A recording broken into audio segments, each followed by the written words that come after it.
Hi, I'm Michael from Well Postured, and today I'm going to talk about standing. Now, there are three key sedentary positions that are really important to posture: sitting, sleeping, and standing. They're really important because it's sedentary positions that cause the damage to our structure. They pull us out of whack really quite quickly, and are generally the problems, or rather they generally cause the problems that you find when you start moving. You know, the whole, I bent down to pick something up and I hurt myself.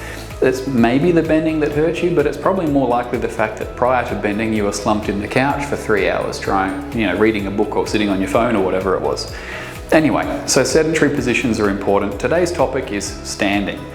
Now, this is going to work best with your shoes off, and it's a little bit interactive. So can I suggest that you take your shoes off and stand up if you have the chance? Hopefully you're not on train, that'd be a bit weird.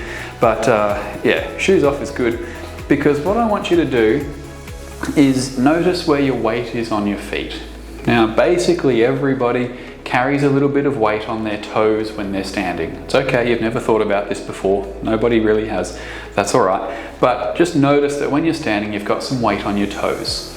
In this position, what I want you to do is think about activating your core. So for most people, that's easiest if you just think about pulling your belly button in towards your spine. And now relax and let it go. Now think about activating your glutes, or squeezing your bum cheeks, and then relax and let that go.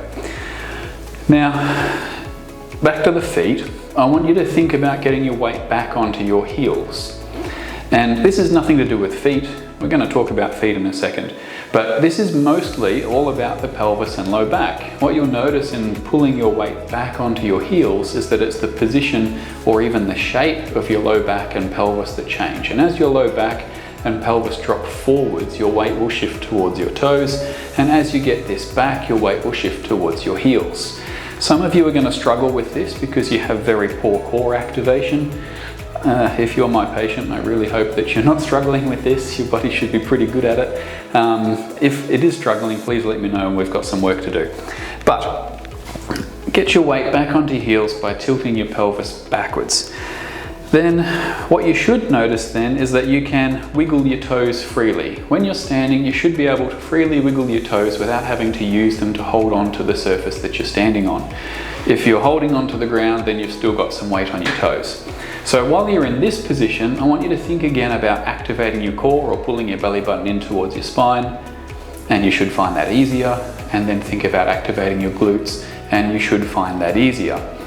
Now, this is a very, very interesting phenomenon from a health practitioner's perspective, right? And perhaps even for yourselves, you might have heard people get told that they have low back pain because their core is weak, and they have to strengthen their core to get their low back pain to disappear.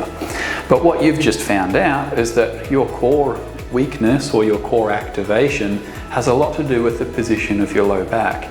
See, from the ABC perspective, what we say is that the first thing that happens is we end up with these imbalances, or misalignments rather, in our spine that pull us forwards, and our body can't retrieve that position. So it tightens up and stiffens up around that area, but it can't pull that misalignment back to where it should be. And that's why we end up with these backs that tip forwards.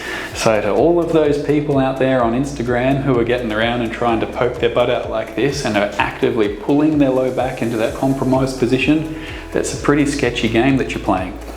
So the moral of that story is not to hold yourself like this whenever you're walking anywhere. That gets real uncomfortable real quick, don't do that. But simply, when you're standing up, try and notice moments where you're pulling yourself forwards and you don't need to be. So lots of people do this at the kitchen bench or the work bench. You know, you kind of lean into the bench while you're chopping up your veggies or doing whatever, and how bad does that look, right? That's a terrible shape for my body in general. Or it might be the standing desk. So many people are like, oh, my standing desk is fantastic. I could stand here all day, not realizing the stress on their low back. So try and notice moments where you're doing that. A lot of people in conversation will just kind of lean into the conversation a bit.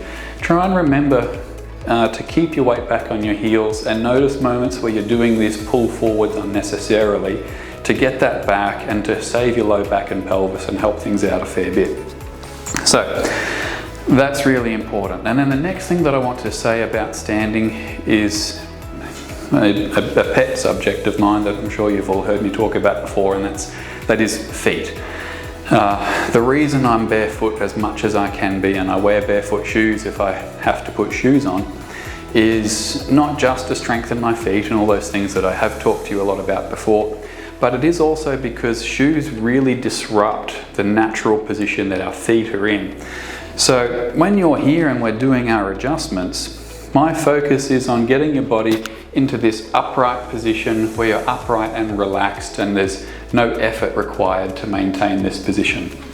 So that's my job when you're here, right, is to create that position.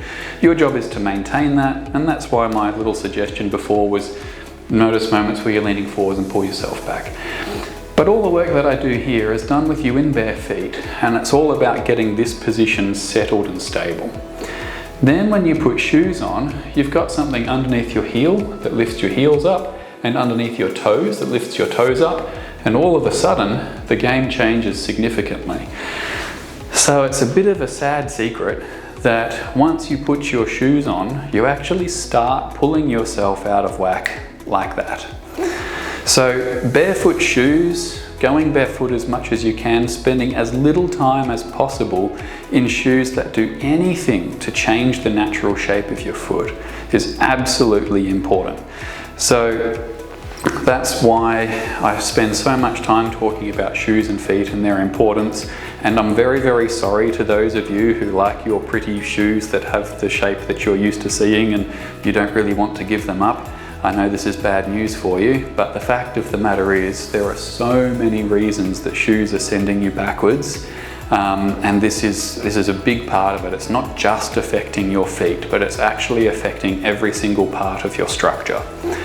So I know that's a bit of a heavy thing to end on, but at the end of the day, it's something that's easy to change. Yes, you have to get over your love of pointy shoes, but there are some great shoes out there that you can find that look fantastic as barefoot shoes, and they've got all of the function, the width, the flexibility, the thin sole, the flat sole. They've got all the features they need to look after your feet and look pretty good too while you're getting around town. You don't have to look as crazy as me in bare feet all the time. But it absolutely makes a big difference, not just to the health of your feet, but to your overall structure. Because at the end of the day, the difference between stability and instability is often what's underneath your feet. So I'm going to end it on that. Thanks for listening.